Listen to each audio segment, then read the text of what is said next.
சென்னையில் கிடையாது. நேற்று கிளம்பி இன்னைக்கு வந்திருக்காங்க எல்லாருங்க. அடுத்த வேளை சாப்பாட்டுக்கு எந்த உறுதியும் கிடையாது. எப்ப கிளம்பி ஊருக்கு போகணும்னு தெரியாது. இப்படிப்பட்ட ஒரு முக்கியத்துவம் வாய்ந்த ஒரு போராட்டம் முதலமைச்சருக்கு தெரியுமா? இப்படி ஒரு போராட்டம் நடக்குன்னு தெரியுமா? அவருக்கு என்னதான் தெரியுது? அவருக்கு என்னதான் புரியுதாங்க? அந்த அமைச்சருக்கு தெரியுமா? ஒரு வேளாண் குடியில இருந்தானே நீங்களாம் வரீங்க. ஒரு விவசாயியோட பிள்ளை தான் அந்த அமைச்சர். என்ன போராட்டம் பண்றீங்களாமா? என்னங்க அதை எப்படிங்க சரி பண்ணலாம்?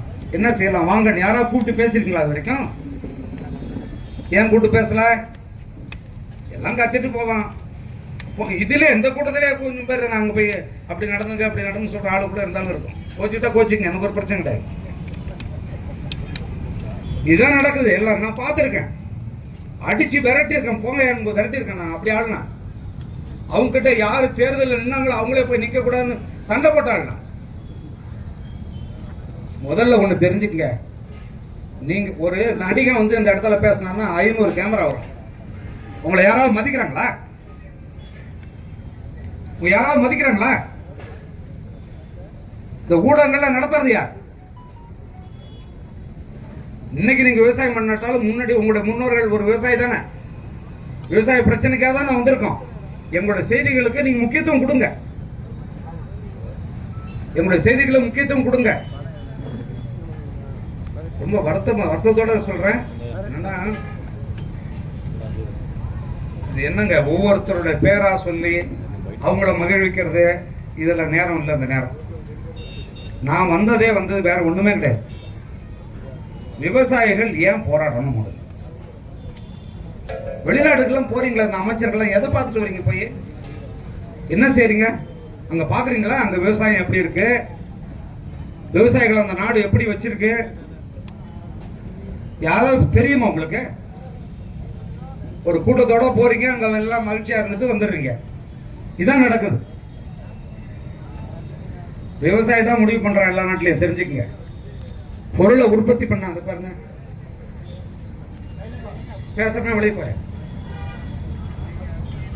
ஒரு குண்டூசி விளைய வைக்கிறோம், உற்பத்தி பண்றவன். உயிர்கள் எல்லாம் நாங்கள் காக்கிறதுக்கு முடிஞ்ச வரைக்கும் நிற்கிறோம், உழைக்கிறோம், போராடுறோம் அப்படின்னு சொல்லி நடக்குமா நடக்காதா? நடக்கிறதுக்கு வாய்ப்பு இல்லை. ஆனாலும் நடக்கே தீர்வுங்கிற ஒரு பெருநம்பிக்கையோடு கூடியிருக்கிற எங்களுடைய உயிருக்கு நிகரான விவசாய சொந்தங்களுக்கும் ஊடகத்தினர்களுக்கும் வணக்கம். அதாவது கோரிக்கை இங்க வச்சிருக்கிறது என்னன்னா, பனை, தென்னை, கல் எடுக்கிற உரிமையை எங்களுடைய விவசாயிகளுக்கு கொடுங்க அப்படிங்கிறதான். இதுல என்னன்னா, இந்த பனையிலையும் தென்னையிலையும் இருக்கிற கல்லு உடலுக்கு நல்லது, உயிருக்கு நல்லது. எல்லாத்துக்கும் மேல நித்தம் செத்துக்கிட்டு இருக்கிற இந்த விவசாய தொழிலை நம்பி இருக்கிற விவசாயிகளுக்கு நல்லது. ஆனா இந்த உரிமையை அரசு தருமா அப்படின்னா ஒரு காலமும் தர. நீங்க ஒரு உக்கிரமான ஒரு உறுதிமிக்க போராட்டத்தை நடத்தினா மட்டும்தான் இது கிடைக்கும். அந்த உக்கிரமான போராட்டம்ங்கிறது அதிகார வர்க்கத்தை ஆட்டங்காண செய்கிற ஒரு போராட்டமாக இருந்தால் மட்டும்தான் கிடைக்காது. ஏன்னா அதிகார வர்க்கம்ங்கிறது பன்னாட்டு நிறுவனங்களுக்கும் பெருமுதலாளிகளுக்கும் பாதுகாப்பு அரணாக, காவலனாக, வாட்ச்மேனாக நிற்கிறது தான் பிரதமர் பதவியா இருந்தாலும் சரி, முதலமைச்சர் பதவியா இருந்தாலும் சரி. அவங்க எல்லாம் வாட்ச்மேன், காவலர். அவங்கள காவகாக்க இருக்கலாம். இது எல்லா காலத்திலையும் தான். ஏன்னா அவன் தான் கொடுக்குறான், அவன் தான் படி இழக்கிறான். அவனை கொள்ளையடிச்ச விட்டாதான் இந்த மக்களுடைய நேர்முக பயன் அடைகிறத விட மறைமுகமாக ஒட்டி கொட்டி கொள்ளையடிக்கிற பணத்தை அவன் கொடுக்குறான். நம்மளை ஏற்றி பிழைக்கிறதுல கம்மி தான். அவனை திருட சொல்லி அவன் வழியா நேரடியா வாங்கிக்கிறது தான். ஆனால் இந்த கல், பனை அதெல்லாம் தாண்டினது என்னன்னா, நேரடியாகவே ஏற்கனவே ஆண்ட முதலமைச்சராக இருந்தாலும் சரி, ஆண்ட கட்சியாக இருந்தாலும் சரி, இன்னைக்கு ஆள்ற கட்சியாக இருந்தாலும், இன்னைக்கு இருக்கிற முதல்வராக இருந்தாலும், அமைச்சர்களாக இருந்தாலும், இந்த கூட்டம் சாராயம் காய்ச்சி இந்த மண்ணின் உயிர்களை, மனிதர்களை, தமிழர்களை கொண்டு நேரடியாக சம்பாதிக்கிறது, கொள்ளையடிக்கிறது, சாராய ஆலைகளை நடத்துற கூட்டமே அதிகாரத்தில் இருக்கிற கூட்டம். நீங்க அதிகாரத்தில் இருக்கிற அந்த கூட்டத்தினுடைய அடிமடியிலே கையை வச்சு எனக்கு உரிமை கொடுத்தா எப்படி கொடுப்பாங்க? அப்ப நீங்க ஏன் கொடுக்கல? இன்னைக்கு ஆளுங்கட்சியிலும் இருக்கிறவனையும் சாராயம் காத்துறான், அமைச்சர் பெருமக்கள், முதலமைச்சர் குடும்பம் உட்பட. இதுக்கு முன்னாடி இருந்த கூட்டமும் அப்படிதான். இந்த ரெண்டு கூட்டமுமே இப்ப சம்பாதிச்சிட்டு இருக்கு. ஆனால் கிராமத்துல ஒவ்வொரு ஊருக்கும் 50 இருந்து 100 முதலாளிகள் உருவாயிருவான். அது 500 வந்தாலும், 1000 வந்தாலும், 5000 வந்தாலும், 50000 வந்தாலும், பனையில வந்தாலும், தென்னையில வந்தாலும் 50 இருந்து 100 முதலாளிகள். அவன் மண்ணோர் உயிரை ஆரோக்கியமாக்கி சம்பாதிக்கிறது. அந்த முதலாளித்துவம் நீங்க எங்களுக்கு அடிமையா இருக்கிற கூட்டம், நீங்க மேல இருந்து நீங்க முதலாளி ஆகி அப்புறம் நாங்க ஆட்சி பண்ணா அதுக்கு என்னடா அர்த்தம் அப்படிங்கிற அந்த திமிர் இருக்குல்ல, உங்களுக்கு ஒரு காலமும் தராது. அப்ப என்ன செய்யணுங்கிறது தான் உண்ணாநோன்பு போராட்டத்தில் எனக்கு எப்பவுமே நம்பிக்கை இல்லை. இது ஒரு அறத பழசான வடிவம். ஆனால் இது ஏதாவது ஒரு தொடக்கத்துக்கு பயன்படுமா அப்படின்னா அதுக்கு ஒரு வேளை பயன்படலாம். ஆனா தீர்வுக்கும் முடிவுக்கும் இது ஒரு காலமும் பயன்படாது. புத்தாண்டு பரிசு அப்படின்னு ஒரு குறும்படம் எடுக்கிறோம், தண்ணி. அந்த குறும்படம் நார்வே நாட்டில் எனக்கு சிறந்த குறும்பட இயக்குனருக்கான விருது கிடைக்குது. எல்லா தலைவர்களும் வந்து அதை வெளியிடுறாங்க. அன்னைக்கு அதாவது ஒரு 7-10 ஆண்டுகளுக்கு முன்னாடி ராமதாஸ் ஐயா, வைகோ ஐயா, சீமான், இப்படி எல்லா தலைவர்களும் ஆர்கேவில ஒரு சுதேவில். அப்ப வெள்ளையனையா அந்த நிகழ்வுக்கு வந்திருக்கு. கடன் வாங்கி, அதாவது கடன் வாங்கி குடிச்சு தெருவில் நிறுத்தின ஒரு குடும்பம், கை குழந்தை இருந்து கடைசியா அந்த பொண்ணு சாராய கடைக்கு வேலைக்கு போற அளவுக்கு, இவன் சாராய கடையில திருடிட்டு வந்துடுவான். அந்த பொண்ணு கடன் அடைக்க போவோம். அந்த சம்பளத்தை வாங்கி தன் குழந்தைய காப்பாற்றணும். குழந்தைக்கு கடுமையான ஜுரம், உயிருக்கு போராடுறதுனால வெடித்த புது வருஷம் பிறகுது. இவ வேலையை முடிச்சு சம்பளத்தை வாங்கிட்டு தன் பிள்ளைய தூக்கிட்டு போறதுக்குள்ள ஒரு இடத்துல பணத்தை வச்சிருப்பா, எடுத்துட்டு போய் ராத்திரி பூரா பீச்சில் நின்று குடிச்சு கூத்தாடிட்டு விடிய வருவான். குழந்தைக்கு வச்சிருக்கிற காசையும் குடிச்சிட்டியாடா அப்படின்னு செத்து போன தன் பிள்ளைய மடியில் வச்சுட்டு அழுத, உனக்கு புத்தாண்டு பரிசா என் பிள்ளையோட உயிர் மட்டும் இல்லடா, என் உயிரையும் தரண்டான்னு தூக்கு போட்டு ஒரு கடிதம் எழுதி செத்து விடுவான். அதான் அந்த படைப்பு. அப்ப கிட்டத்தட்ட ஒரு 30-40 லட்சம் இளம் விதவைகள், இளைஞர்களை, தமிழர்களை கொன்ன இந்த கொலைகார கூட்டம், ஆட்சி நடத்துற இந்த கூட்டத்திட்ட நீங்க உண்ணாவிரதம் எப்படி எடுத்து எப்படி உரிமை கொண்டாட முடியும்? அதுல பேசினதா வெள்ளையன் ஐயா ஒரு விஷயம் சொன்னார். என்ன சொன்னாருன்னா, இந்த படைப்பை பார்த்ததுக்கு அப்புறம் என்னால உட்கார முடியல, பேச கூட முடியல, நேரா வெளியே போய் வடபழனியில் இருக்கிற ஏதாவது ஒரு சாராய கடையை உடைச்சா மட்டும்தான் எனக்கு நிம்மதி ஆறும் அப்படின்னு சொன்னார். இந்த படைப்பை பார்த்தா உங்களுக்கு இப்போ வரும். நான் என்ன சொல்றேன்னா, அதிகாரத்தில் இருக்கிற மானங்கட்ட கூட்டமே, அதிகாரத்தில் இருந்த ஈனங்கட்ட கூட்டமே, சாராய ஆலை நடத்தி எங்கள் மண்ணின் மக்களை கொள்கிற இந்த கூட்டங்கள் நடத்துகிற கடையில் அந்த ஆலையை என்னைக்கு அடிச்சு உடைச்சு எரிச்சு சாம்பலாக்கிறோமோ அன்னைக்குதான் தமிழ்நாடு உருவாகும். நீங்க அது வரைக்கும் நீங்க ஆட்சியாளர்களே நீங்க தப்பு செய்றீங்க, நீங்க மானகட்டத்தனமா, நீங்க என்ன மான ஈனம் கட்டாலும் சாராய கடையும் எவனும் இந்த மண்ணை ஆள்றவன் மூட மாட்டான். சாராய ஆலயம் நடத்துறவனும் எவனும் ஐயோ இவ்வளவு பாவம் பண்ணி விட்டுமே, தமிழச்சிகள் தாலி எடுத்து விதவைகளா நிக்கிறாங்களே, இதெல்லாம் நம்ம அடுத்த தலைமுறையை பாதிக்கல, ஒன்னும் நடக்காது.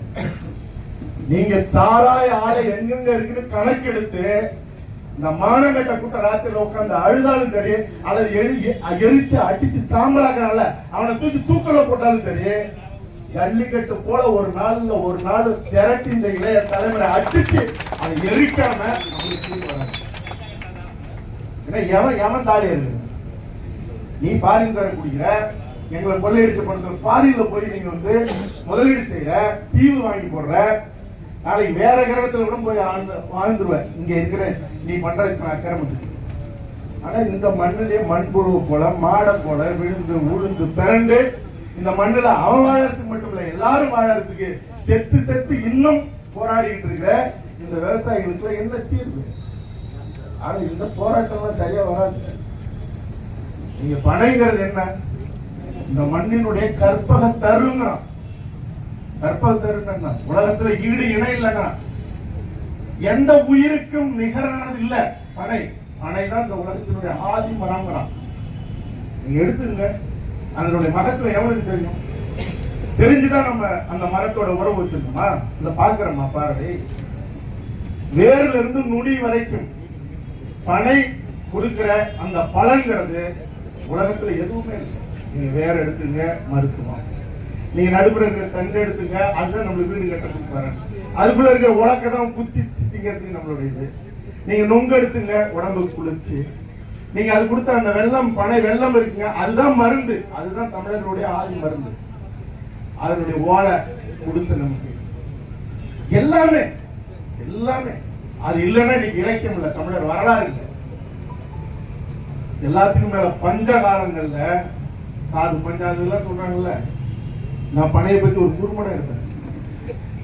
குட்டியா இருக்கிற அந்த பனைய நெஞ்சு வரைக்கும் வெட்டி 6 உயரத்துல இருக்கும், வெட்டி எடுத்தா சோறு இருக்கும், பனஞ்சோறு.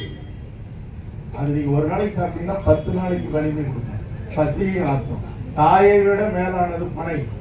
அது கொடுக்கிற அந்த கல், அந்த பதநீர் மனித வாழ்வ, மனித மனச, ஆரோக்கியத்தை அழகாக்குறது. ஆனா நீங்க என்ன செய்றீங்க? ஒரு பக்கம் சாராயமும் வித்து கொள்றீங்க, இன்னொரு பக்கம் மெத்தனால் எத்தனால் வித்து கொள்றீங்க. நூற்றுக்கணக்கான போதை பொருட்களை இன்னைக்கு நகரத்துக்குள்ள வந்துருச்சு. 7வது படிக்கிற பிள்ளை கஞ்சாடி சிகரெட் போட்டு, 7வது படிக்கிற பொம்பளை பிள்ளை, ஆம்பளை பொம்பளை சமம் இல்ல வேற அப்படிங்கறதெல்லாம் விடுங்க. அப்ப பையன் எப்படி இருப்பான்?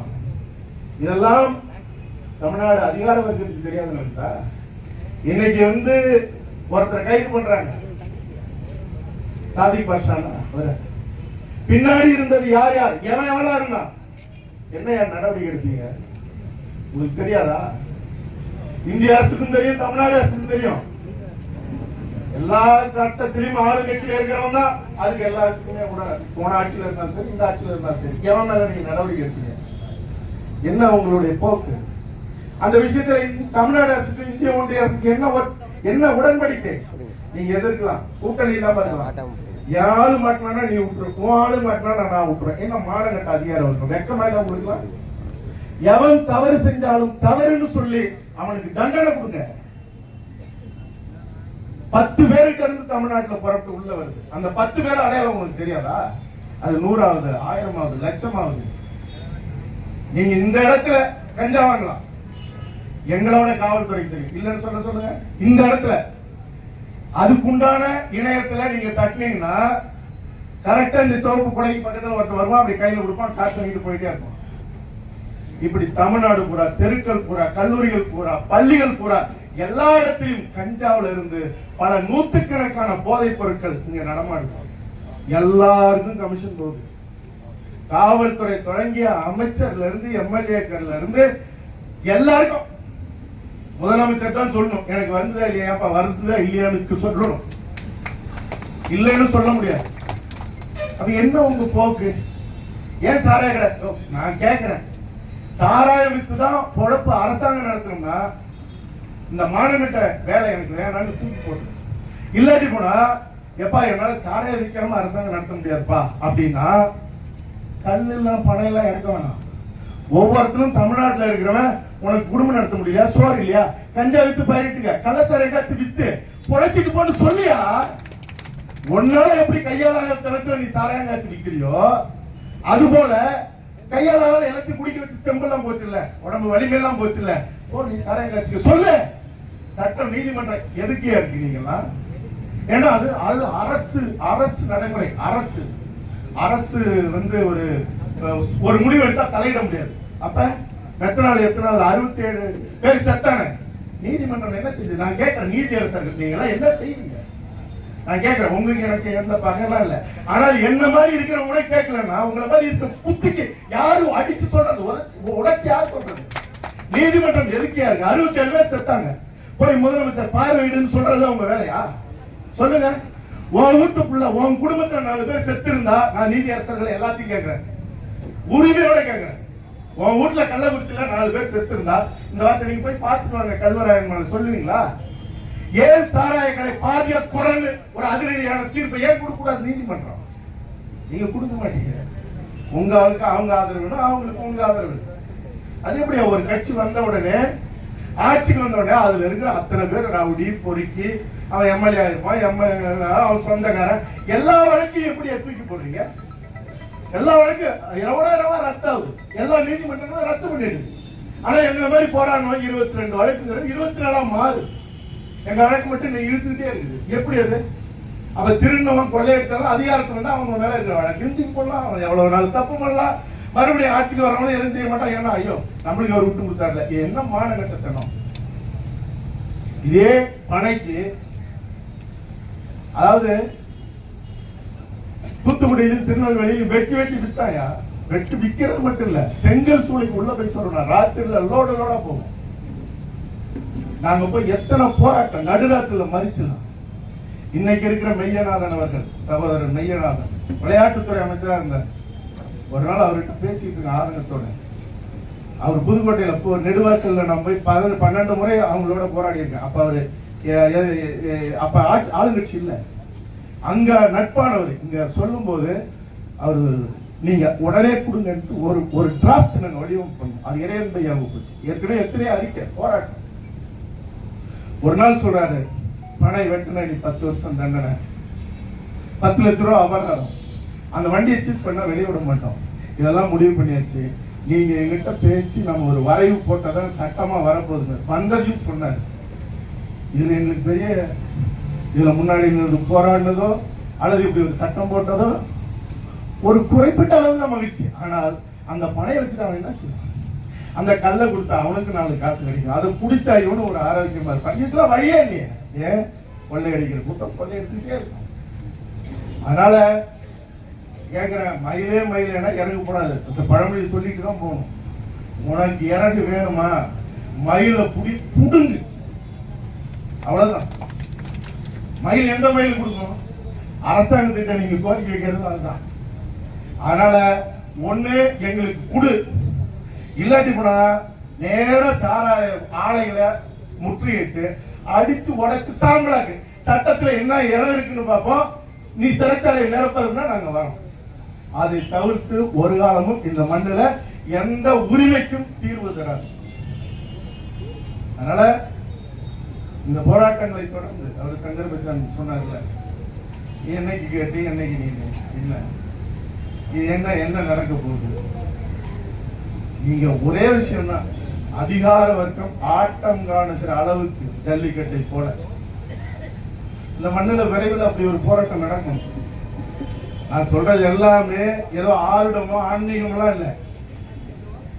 ஜல்லிக்கட்டு போறதுக்கு முன்னாடி நான் சொல்லிட்டு தான் போனேன், அவனே படத்துக்கு போறதுக்கு முன்னாடி ராணுவமே வந்தாலும் ஜல்லிக்கட்டு நடக்கும்.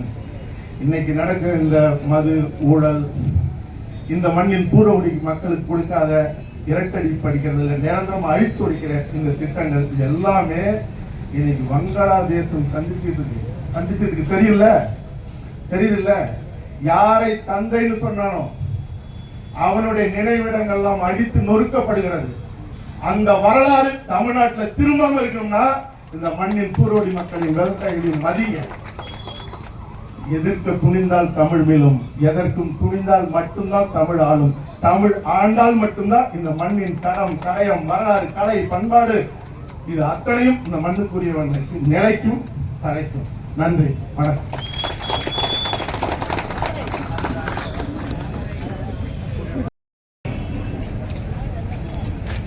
ஐந்து அம்ச கோரிக்கையோடு இந்த மாபெரும் உண்ணாவிர போராட்டத்திற்கு தலைமையேற்று தமிழகம் முழுவதிலிருந்து வரக்கூடிய மாவட்ட, மாநில, ஒன்றிய நிர்வாகிகளே மற்றும் தமிழகத்தில் உள்ள அனைத்து விவசாய சங்க அமைப்புகளையும் ஒருங்கிணைத்து தலைமையேற்று இந்த மாபெரும் கல் திறப்பதற்கான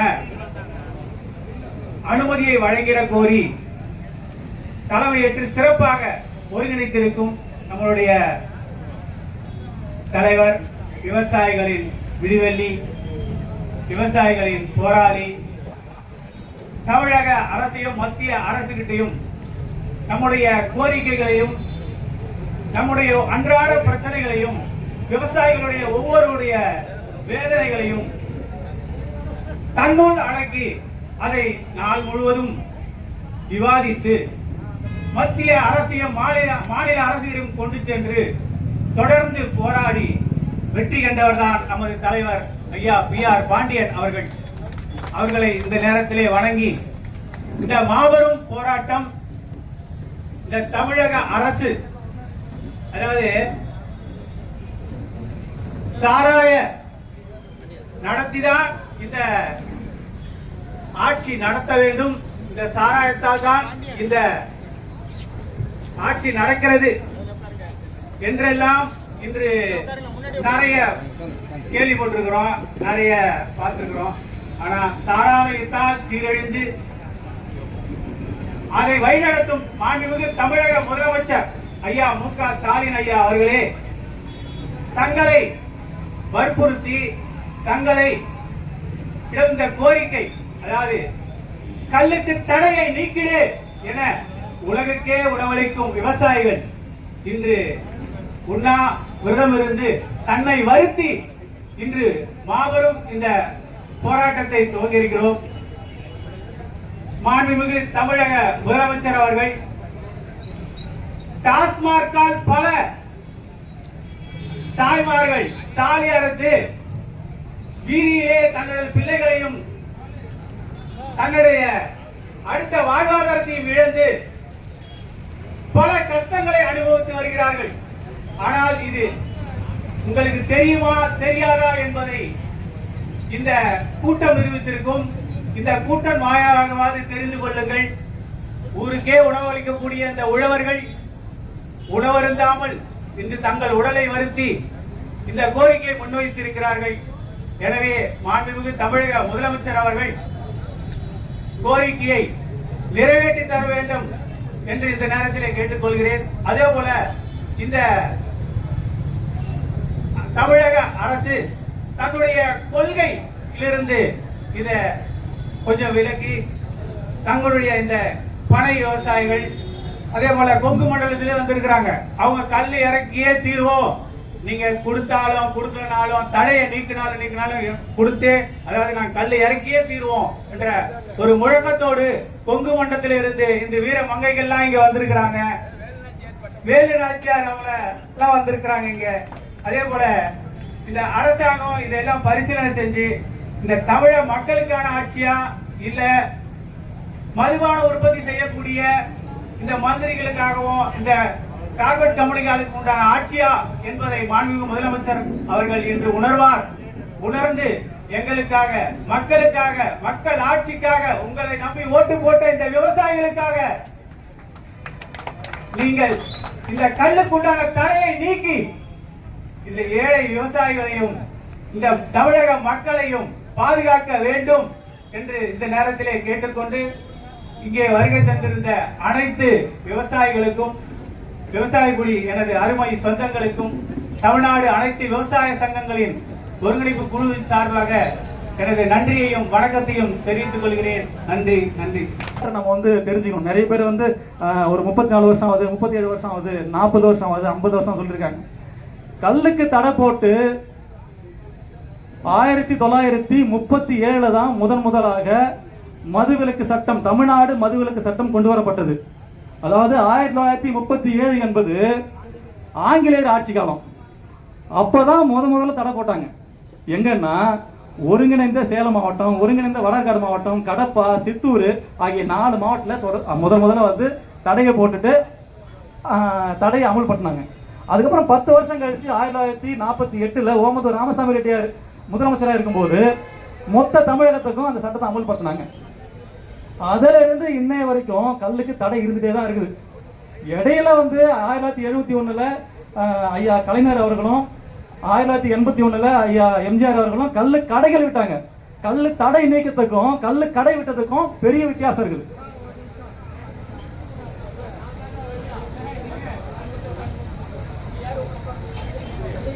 அதாவது கல்லு தடை நீக்கம் என்பது 1937க்கு முன்னாடி எப்படி இங்க வந்து பனையேறிகள் கல் இறக்குனாங்க, அதை கல் விற்பனை பண்ணாங்க, கல் எப்படி குடிச்சாங்களோ அந்த மாதிரி ஒரு நிலையை உருவாக்குறது தான் கல் தடை நீக்கம் என்பது. இவங்க கல்லு கடை விட்டது எப்படின்னா, கல் இறக்குவாங்க, பனைமரம் ஏறுவாங்க, ஆனா அதை விற்கக்கூடாது. கல் இறக்கின வந்து கல்லு கடைகளை ஊத்துவாங்க, ஆனா அவங்க விலை நிர்ணயம் பண்ணக்கூடாது. அப்போ இது ஒரு அடிமைத்தனமான ஒரு செயலை தான் 1971 கலைஞரும் 1981 எம்ஜிஆரும் செய்தாங்க. அதுக்கப்புறம் 87 வந்து கலப்படத்தையே காரணம் காட்டி கல்லுக்கு தடை விதிச்சாங்க. அதாவது 37 தடை போடும் போதும் 48 தடை போடும் போதும் 74 திரும்ப கலைஞர் தடை போடும் போதும் கல்லுல கலப்படம் நடக்குது அப்படின்ற ஒரு விஷயத்தை இவங்க கோட் பண்ணவே இல்லை, இவங்க சொல்லவே இல்லை. 87 தான் இவங்க கல்லுல கலப்படம் நடக்குது அப்படின்ற ஒரு விஷயத்த சொல்றாங்க. அப்போ அதுக்கு முன்னாடி கல்லுல கலப்படம் இல்லைன்றது இவங்க வாயிலாக உறுதியாகுது. 87 தான் கல்லுக்கடைகள் மூலமா தான் கல்லுல வந்து கலப்படம் நடைபெற்றது. அதுக்கு முன்னாடி கலப்படம் கிடையாதுங்க. அப்போ கல்லுக்கடை முதலாளிகளும் கல்லுக்கு சம்பந்தம் இல்லாம கல்லை லாப நோக்கோடு விற்றவர்களும் கல்லுல கலப்படம் பண்ணாங்க. பனைமரம் ஏறுறவரும் பனைமரத்தடியில கல் விற்பனை பண்ணல. பாவம் ஒரு பக்கம் பழி ஒரு பக்கம் அப்படின்ற மாதிரி கல்ல லாபத்துக்காக வித்த முதலாளிகள் கல்லுல கலப்படம் பண்ணி லாபத்தை கொழிச்சு அவங்க கடைசியில வந்து அவங்க வந்து கல்வியாளர்களா கல்வி தந்தர்களா ஒரு மாறி எம்எல்ஏக்களா எம்பிகளா மாறி போயிட்டாங்க. கல்வி விற்பனையில சம்பந்தமே இல்லாம இருந்த பனையேறிகள் பழியை ஏத்துக்கிட்டு கல்லுல கலப்படம் நடக்குது, அதனால நாங்க தடையை போடுறோம் சொல்லிட்டு இவங்க பனைமரம் ஏறவங்க மேலையும் பனைமரத்து மேலையும் பழியை போட்டு தடையை போட்டாங்க. அப்போ நாம வந்து இந்த தடைய எங்க இருந்து பார்க்கணும்னா, தடை எப்போ நடைபெற்றது, எப்படி அவங்க தடையை போட்டாங்க அப்படின்றத நம்ம வந்து ஆராய்ச்சி பார்க்கணும். தடை வந்து பனைமரம் ஏறுறவங்களால கலப்படம் நடைபெறல, அதனால இவங்க தடை போடல. வியாபாரிகள் செய்த தவறுனால தான் தடை பண்ணிருக்காங்க. அப்போ மீண்டும் வந்து நம்ம வந்து இங்க இருக்கிறவங்க விவசாய அமைப்புகள், அரசியல்வாதிகள், தன்னார்வர்கள் கல்லு கடை வேணும்னு சொன்னா திரும்ப கல்லு கடை வச்சாங்கன்னா கல்லுல கலப்படம் நடக்கிறத யாராலையும் கட்டுப்படுத்த முடியாது. அதனால வருகின்ற இழப்புகளை, அதனால வருகின்ற பாதிப்புகளை யாராலையும் கட்டுப்படுத்த முடியாது. அதனால கல்லு இறக்கிற இடத்திலேயே கல்லு விற்கப்பட வேண்டும், கல் இறக்கிறவர்களாலே கல் விற்கப்பட வேண்டும். அப்படி ஒன்று நிலை உருவாகும் போதுதான் இங்க வந்து அதுல வந்து எந்த ஒரு சிக்கலும் உருவாகாம இது நீண்ட காலத்துக்கு இதை கொண்டு போக முடியும். இன்னொன்னு, கல்லு தடையை இவங்க தடை போட்டாங்க, அது ஒரு நியாயம் இருக்குதா அப்படின்னு பார்க்கணும். எந்த விதமான நியாயமும் கிடையாது. கல்லுல எந்த விதமான அறிவியல் பூர்வமான ஆய்வும் செய்யாம தடை போட்டிருக்காங்க. அதே போல பனையேறிகள் கிட்ட எந்த விதமான கலந்தாய்வும் செய்யாம தடை போட்டிருக்காங்க. இப்போ அந்த ஆய்வுல, அந்த அறிவுபூர்வமா ஆய்வு செய்யறாங்கன்னா எத்தனை சதவீதத்துக்கு மேல ஆல்கஹால் இருந்துச்சுன்னா அது வந்து லிக்கர், அதாவது மது, எத்தனை சதவீதத்துக்கு கீழே ஆல்கஹால் இருந்தா அது உணவுப் பொருள் அப்படின்ற எந்த ஒரு வரையறையும் அந்த சட்டத்துல கிடையாது. அப்ப தான் தோன்றித்தனமா ஒரு இனக்குழுவை அழிக்கணுன்றதுக்காகவும் இந்த தமிழக மக்களுடைய உடல் நலத்தை கெடுக்கணுன்றதுக்காகவும் இந்த தடைய எந்த விதமான காரண காரியமின்றி எந்த விதமான நியாயமும் இன்றி இந்த அரசு வந்து செய்திருக்காங்க. இந்த அரசை நாம எப்படி பார்க்க வேண்டும் என்றால், இதை வந்து நமக்கு எதிரான அரசாக தான் பார்க்க வேண்டும், நம்முடைய ஆரோக்கியத்துக்கு எதிரான அரசாக தான் பார்க்க வேண்டும். இந்த 74லயும் 71லயும் 81லயும் இவங்க கடை விட்டாங்க பாத்தீங்களா? ஐயா போய் உட்காந்துங்க. இந்த 71லயும் 74லயும் இவங்க கடை விட்டாங்க இல்லைங்களா? இந்த கடை விட்டது வந்து ஏதோ எம்ஜிஆரும் கருணாநிதியும் வந்து நமக்கு நல்லது பண்றதுக்காக, விவசாயிகளை வாழ வைக்கிறதுக்காக, பணியாளர்களை வாழ வைக்கிறதுக்காக இவங்க கடை விட்டுட்டாங்க அப்படின்னு சொல்லிட்டு நீங்க நினைச்சிட வேண்டாம்.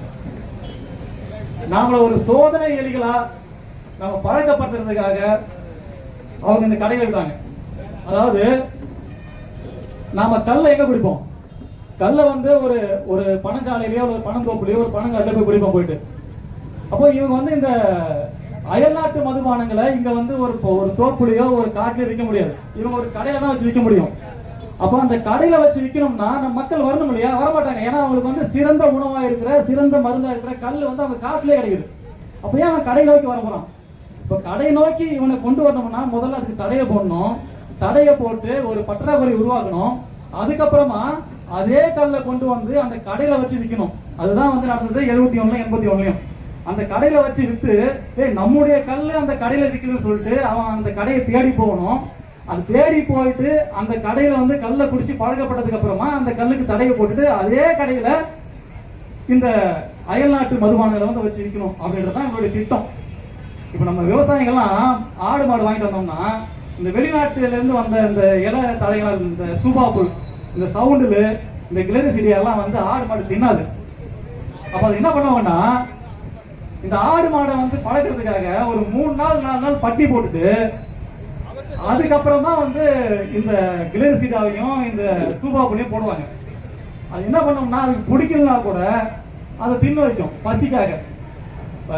அந்த மாதிரிதான் வந்து நம்ம மக்களை வந்து பழகிருக்காங்க அவங்க.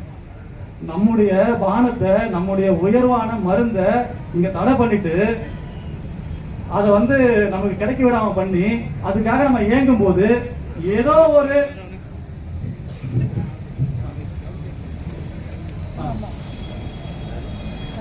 ஒரு நச்சு சாராயத்தை நமக்கு கொடுத்து பழகிருக்காங்க. அப்படிதான் நமக்கு வந்து இந்த சாராயங்களும் இந்த பீர், பிராந்தி, விஸ்கி, ரம்மு இதெல்லாம் நமக்கு கிடைச்சிருக்கு. நமக்கு நல்லதுக்காக இல்ல, நம்முடைய உடலை அழிக்கிறதுக்கும் நம்முடைய இனத்தை அழிக்கிறதுக்கும் நம்முடைய தமிழ் சமூகத்தை அழிக்கிறதுக்கும் இவர்கள் செய்த முன் திட்டங்கள் இருக்கு. அப்படி திட்டம் போட்டு நம்முடைய உணவையும் நம்முடைய கலாச்சாரத்தையும் நம்முடைய உணவு பழக்கத்தையும் எல்லாத்தையும் அழிச்சிருக்காங்க. கல்லை விட சிறந்த உணவு இந்த உலகத்தில் ஏதாவது இருக்குதான்னா நிச்சயமா கிடையாது. ஒரு 12 மணி நேரத்துல ஒரு உடல் உழைப்பை மட்டுமே பயன்படுத்தி இயக்கப்படுகிற உலகத்தரம் வாய்ந்த உணவு கல். அதை நீங்க வந்து கொதிக்க வைக்க தேவையில்ல. அதுக்காக நீங்க எரிபொருள், அதாவது டீசலோ பெட்ரோலோ பயன்படுத்த தேவையில்ல, மின்சாரத்தை பயன்படுத்த தேவையில்ல, எந்த விதமான எந்திரங்களையும் பயன்படுத்த தேவையில்ல, ஒரு தொழிற்சாலை தேவையில்லை. உடல் உழைப்பை மட்டுமே பயன்படுத்தி ஒரு மிகச்சிறந்த உணவை வெறும் 12 மணி நேரத்துல உருவாக்குகின்ற ஒரு பானம் இந்த உலகத்துல வேற ஏதாவது இருக்கா சொல்லுங்க. அப்படி எந்த ஒரு பானமும் இதுவரைக்கும் கண்டுபிடிக்கப்படவில்லை கல்லை தவிர. கல்லுல அது வெறும் வந்து நம்ம பேசுறது என்ன சொல்றாங்கன்னா இது வந்து ஒரு மதுவுக்கு மாற்றா இதை வந்து கொண்டு வரணும். கள்ளக்குறிச்சியில கள்ளச்சாராய மரணங்கள் ஏற்பட்டுருச்சு, அதனால வந்து அந்த கள்ளச்சாராயத்தை ஒழிக்கணும்னா இந்த டாஸ்மாக நிறுத்திட்டு கல்லை வந்து எங்களுக்கு விடணும். கேட்கறது நல்லா இருக்குது. ஆனா கல்லும் கள்ளச்சாராயமும் ஒண்ணா? கல்லும் இவங்க விற்கிற இந்த IMFL மதுபானங்களும் ஒண்ணா? கல்லுன்றது ஒரு சரிவிகித உணவு. அதுல பேரூட்ட சத்துக்கள், நுண்ணூட்ட சத்துக்கள், தாது உப்புகள் எல்லாமே இருக்குது. கல் ஒரு மருந்து. அதுல எல்லா நோயை குணப்படுத்தக்கூடிய அனைத்து தன்மைகளும் அதுல இருக்குது. அப்போ கல்லை வந்து நீங்க உணவு பட்டியல் வைப்பீங்களா, மருந்து பட்டியல் வைப்பீங்களா, மது பட்டியல் வைப்பீங்களா? இங்க தமிழக அரசு தமிழ்நாடு மதுவிலக்கு சட்டத்துல கல்லை சேர்த்ததே குற்றம். அரசு குற்றம் செய்திருக்குது. அந்த குற்றத்தை அரசு உணர்ந்து தடையை வந்து உடனடியாக நீக்கி இந்த தமிழக பணியாளர்களிடம், தமிழக பணி தொழிலாளர்களிடம் பகிரங்கமாக மன்னிப்பு கேட்க வேண்டும். இந்த அரசும் காவல்துறையும் தொடர்ந்து மனித உரிமை மீறலில் ஈடுபட்ட இந்த அரசும் காவல்துறையும் பணியாளர்களிடம் வந்து பகிரங்கமா மன்னிப்பு கேட்கணும். நான் வந்து மன்னிப்பு கேட்கணும் அப்படின்றது வந்து ஒரு மிகப்பெரிய சூழலாம் ஒண்ணு கிடையாது. ஆஸ்திரேலியாவில் ஒரு பழங்குடியின மக்களுக்கு தொடர்ந்து செய்த அந்த அரசு செய்த வன்முறைகள், அரசு செய்த ஒரு குற்றத்துக்கு அந்த அரசு ஒத்துக்கிட்டு வருஷம் மன்னிப்பு கேட்கும் நாள் அப்படின்ற ஒரு நாளை உருவாக்கி அவங்க மன்னிப்பு இன்னை வரைக்கும் மன்னிப்பு கேட்டு இருக்காங்க. அந்த ஆண்மையும் அந்த நேர்மையும் இந்த தமிழக அரசுக்கு இருந்தா சொந்த ஜனத்தையே வஞ்சித்த குற்றத்துக்காக இவங்க குற்றத்தை ஒப்புக்கிட்டு கல்லுக்கு உடனடியாக தடையை நீக்கிட்டு இவங்க பணியாளர்களிடம் மன்னிப்பு கேட்க வேண்டும். ஏன்னா அந்த அளவுக்கு பணியாளர்களுடைய வாழ்வு இங்கு சிதைக்கப்பட்டிருக்கிறது, இங்க அகதிலாக்கப்பட்டிருக்காங்க. அதனால உடனடியாக இந்த அரசு கல் மீதான தடையை நீக்கிவிட்டு கல்லை தமிழர்களுடைய மரபு வழி உணவாகவும் மருந்தாகவும் அறிவித்து கல்லை இறக்கவும் பருகவும் பனையேறிகளுக்கு உள்ள உரிமையை உறுதிப்படுத்திட வேண்டும் என்பது நம்முடைய முதன்மையான கோரிக்கையா இருக்கிறது. இந்த கோரிக்கையை நிறைவேற்ற வேண்டும். இந்த கோரிக்கையை நிறைவேற்றினாலும் நிறைவேற்றாவிட்டாலும் நாங்கள் கல் இறக்கி கொண்டிருப்போம். அது எங்களுடைய தார்மீக உரிமைகள். நாங்கள் கல் இறக்குவோம். இந்த விடயத்தை நாங்கள் தமிழகம் முழுவதும் கொண்டு சேர்ப்போம்.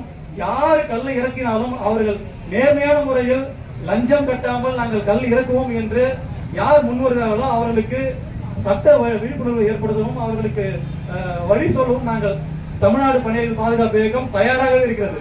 இன்னொரு வேண்டுகோள் என்னவென்றால், இங்க இருக்கின்ற அரசியல் கட்சிகள், இங்க இருக்கின்ற சமூக செயல்பாட்டு நிறுவனங்கள், இந்த விவசாய அமைப்புகள் எல்லாம் செய்ய வேண்டிய ஒரு செயல் என்னவென்றால்,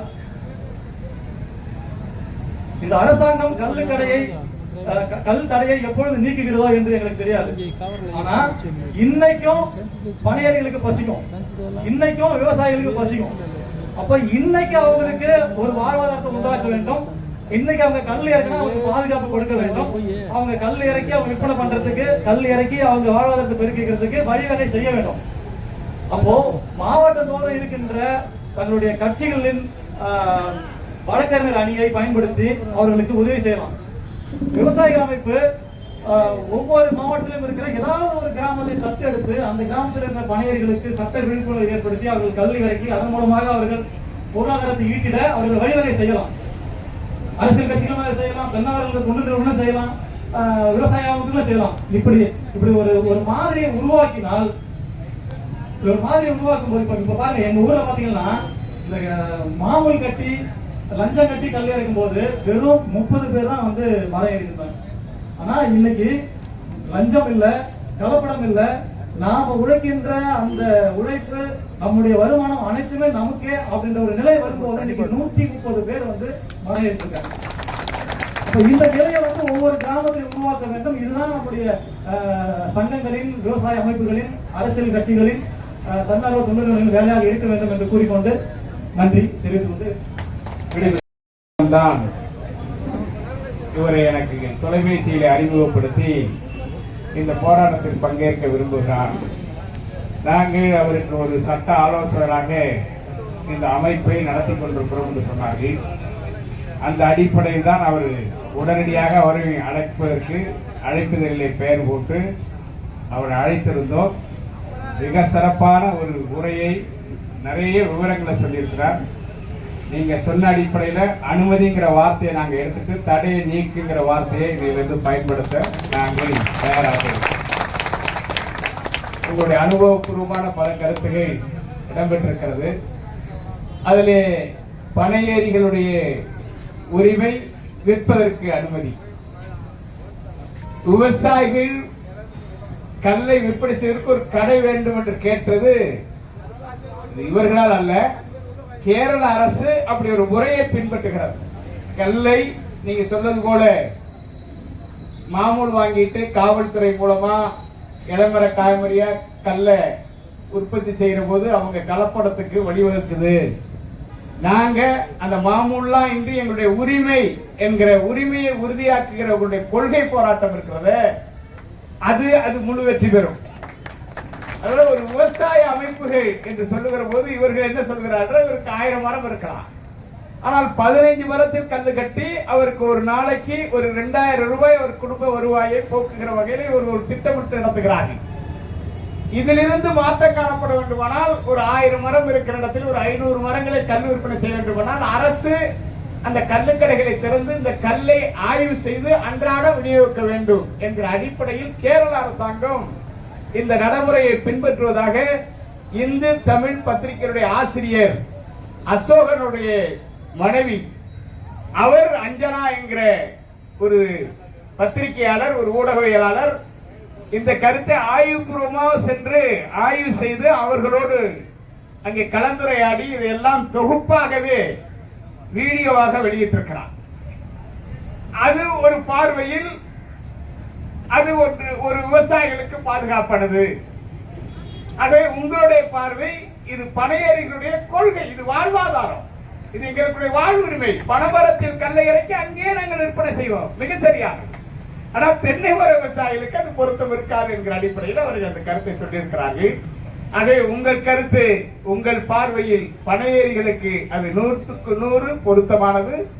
அதே போல விவசாயிகளுக்கு இது கலப்படம் செய்து விட்டு விட்டார்கள் என்று அனுமதியை கொடுப்பது போல் கொடுத்துவிட்டு ஏதாவது ஒரு சதியை அரங்கேற்றி விடுவார்கள் என்ற அச்சம் இருப்பதால் அதிகாரப்பூர்வமாக அரசு இந்த அடிப்படையில் விற்பனை செய்ய வேண்டும் என்கிற கோரிக்கையை முன்வைத்தார்கள்.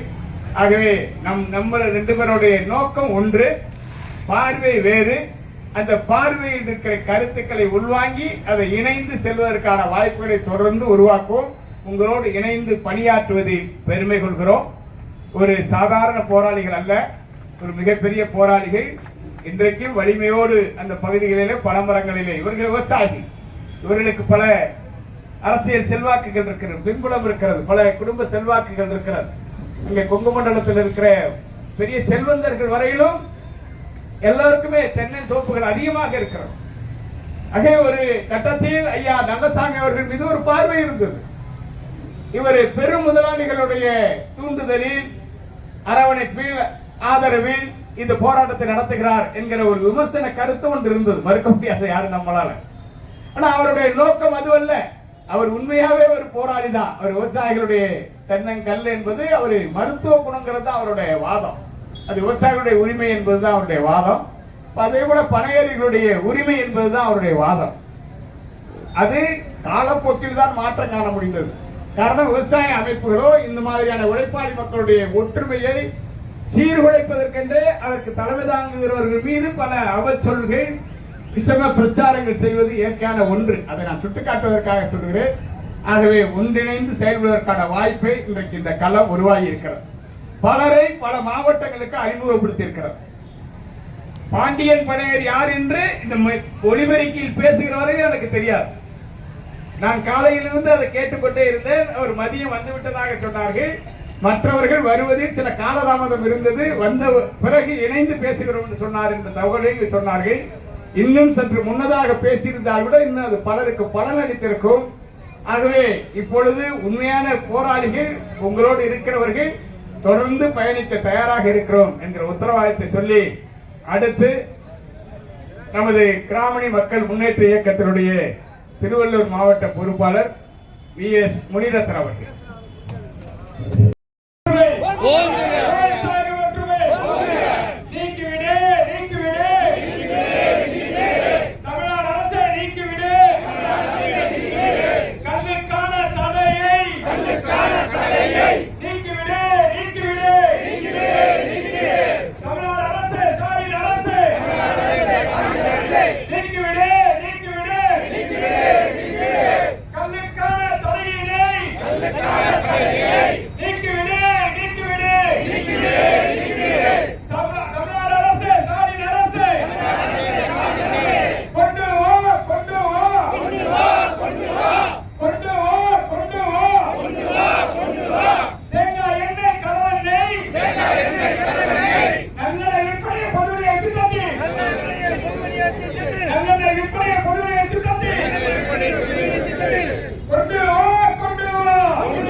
பாதுகாத்து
பனையேறிகளின் வாழ்வாதாரத்தை பாதுகாத்திலே விவசாயிகள் மட்டுமே போராடுவோம் வெற்றி பெறுவதை நாராயணசாமி ஐயாவின் புகழ் நாராயணசாமி ஐயாவின் புகழ் அண்ணன் பிஆர் அணியின் புகழ் அண்ணன் பிஆர் பாண்டியன் புகழ்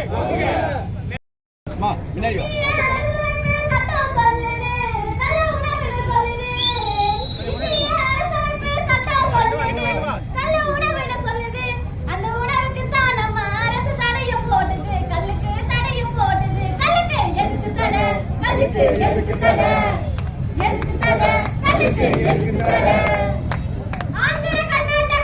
ஆந்திர கர்நாடகம் கேரளாவுல கல்லுக்கு தடைய போடல பக்கத்தூர் பாண்டியிலும் தடைய போடல வேற எங்கும் தடைய போடல அட எங்க தமிழ்நாட்டுல மட்டும் தடைய போட்டுட்ட கல்லுக்கு தடைய போட்டுட்ட கல்லுக்கு எதுக்கு தடை கல்லுக்கு எதுக்கு தடை கல்லுக்கு எதுக்கு தடை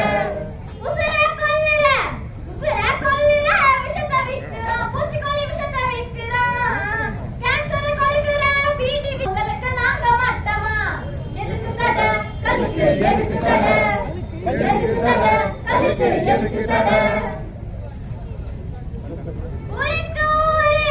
ஊருக்கு ஊரே ஊத்தி கொடுக்குறான் ஏடிஎம் போட்டு விற்கிறான் ஊருக்கு ஊரே ஏத்தி கொடுக்குறான் ஏடிஎம் போட்டு விற்கிறான் அந்த டாஸ்மாக் சாராயம் போதை இல்லையா அடட போதை இல்லையா எங்க தாலியா இருந்தது போதவில்லையா உங்களுக்கு போதவில்லையா எதுக்கு தடை கல்லுக்கு எதுக்கு தடை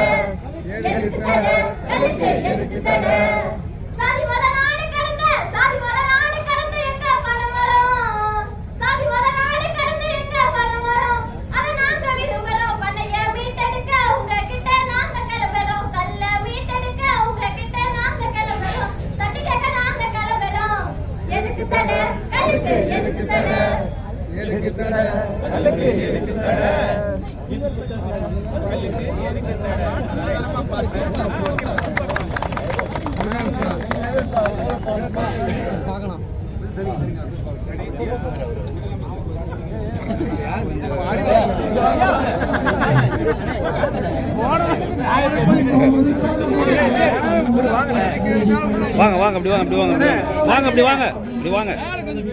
வாங்க அப்படி வந்துருங்க.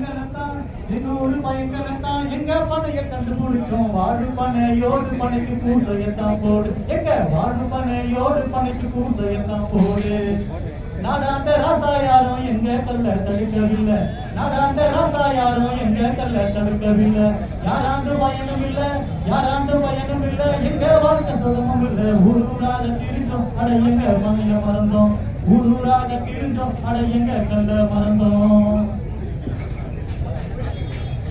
ராமநல பாடுபட்டு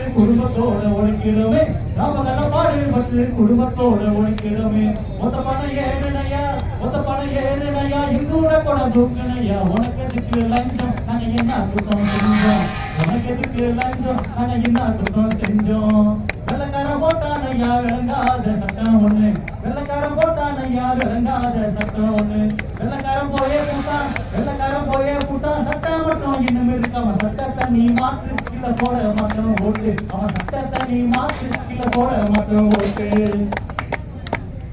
சட்டம் போட்டு தடுத்தாலும் சனங்களை படப்படுத்தினாலும் கூண்டாசு சட்டம் போட்டு கூண்டுறவி அடைச்சாலும் எங்க உணவு கல்லு அதை இறக்குவோம்னு சொல்லு எங்க உணவு கல்லு அதை இறக்குவோம்னு சொல்லு எங்க உணவு கல்லு அதை இறக்குவோம்னு சொல்லு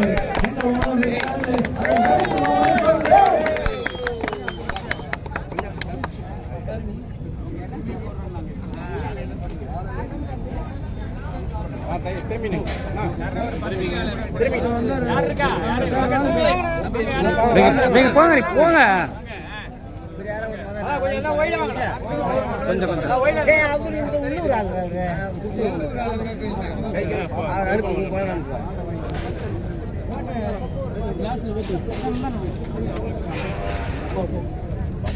கொஞ்சம்